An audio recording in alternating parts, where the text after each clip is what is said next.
Hello guys, magluluto tayo ng adobong manok with quail eggs. So, adobong manok with itlog ng pugo. So, may mantika na mainit na to siya guys. Lagyan ng mantika. Next is yung garlic o bawang. Sunod natin ang sibuyas.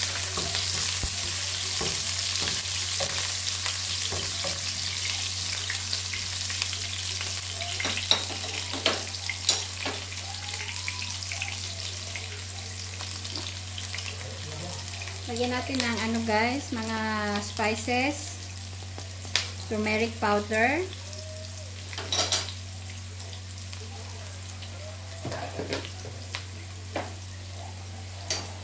curry powder, ayan,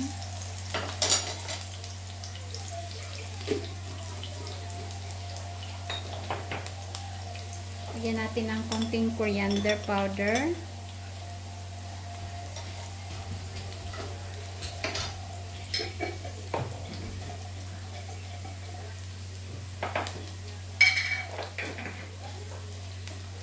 and then cumin powder, konti lang,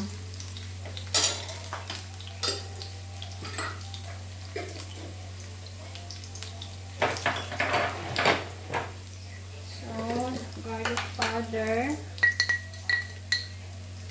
meron ng garlic yan pero lagyan pa rin natin ng garlic powder, ayan. And then next na ilalagay natin yung laurel, bay leaves, ayan. And then yung durog na paminta, ayan. I-mix-mix lang natin guys.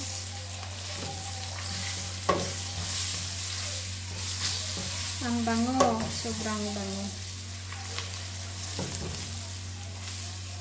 Next, lagyan natin ng toyo. Ayan. Estimate nyo lang guys. Depende sa inyo. Damihan nyo or ano, konti lang. Nasa inyo lang. Kung magdagdag kayo ng asin o hindi na. Ayan. So, next is ilagay natin yung ating chicken.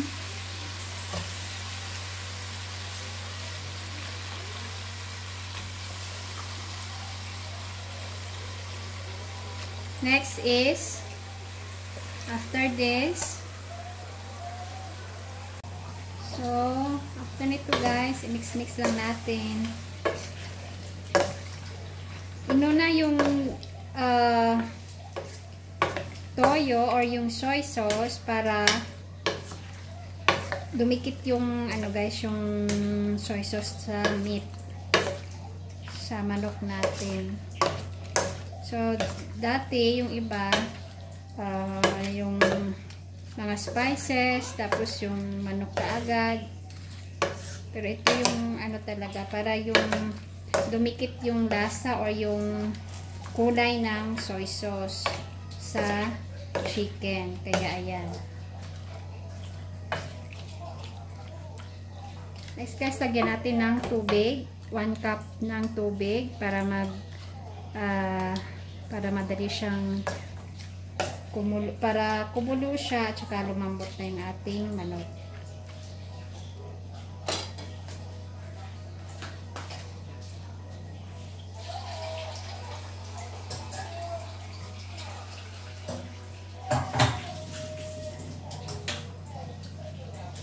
Ito ay 2 cups ng tubig guys. 2 cups ang inilagay ko. Ayan. So, pakuluan natin siguro mga 15 minutes. Ayan.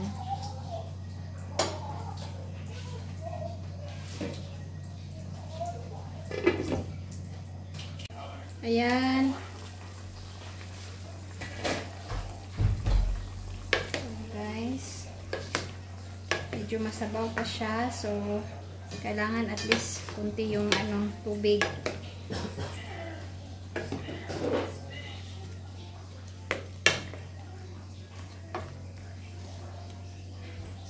Tikman na natin. Lagyan lang ng asin. Here.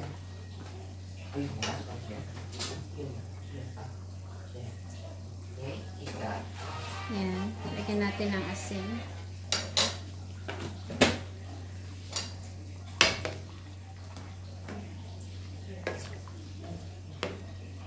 So, mga 10 minutes pa.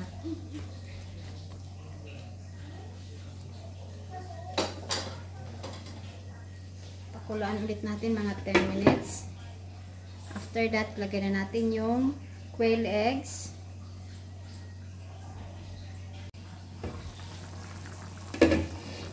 Ito na guys.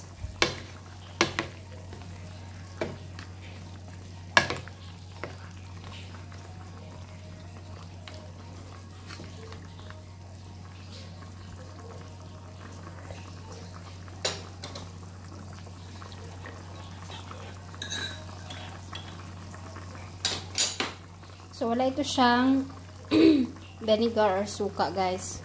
Kasi marami siyang spices na nilagay. So, next, lagyan na natin ng cornstarch para lumapot. Ayan.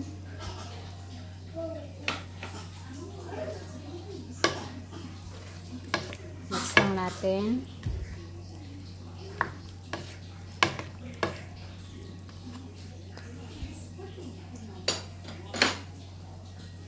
Next, ilagay na natin yung ating quail eggs. Yan.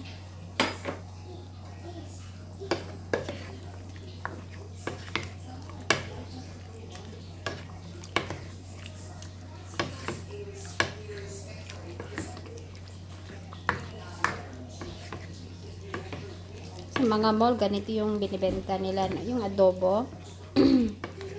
Nilagay nila ng pampalapot. Mas masarap kasi kainin pag malapot siya. So, cornstarch lang yan.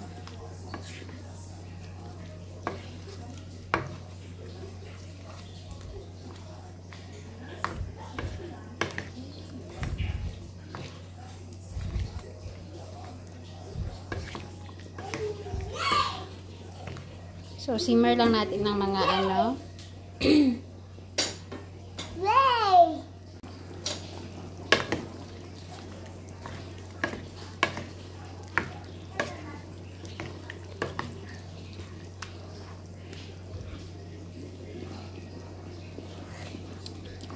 Sarap.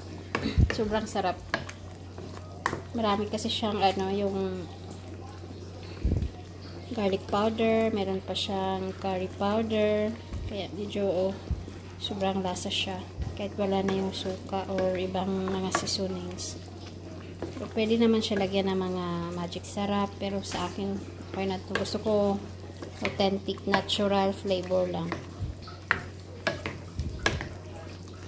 Ayan. So, simmer lang natin ng mga 5 minutes and then ready to serve na.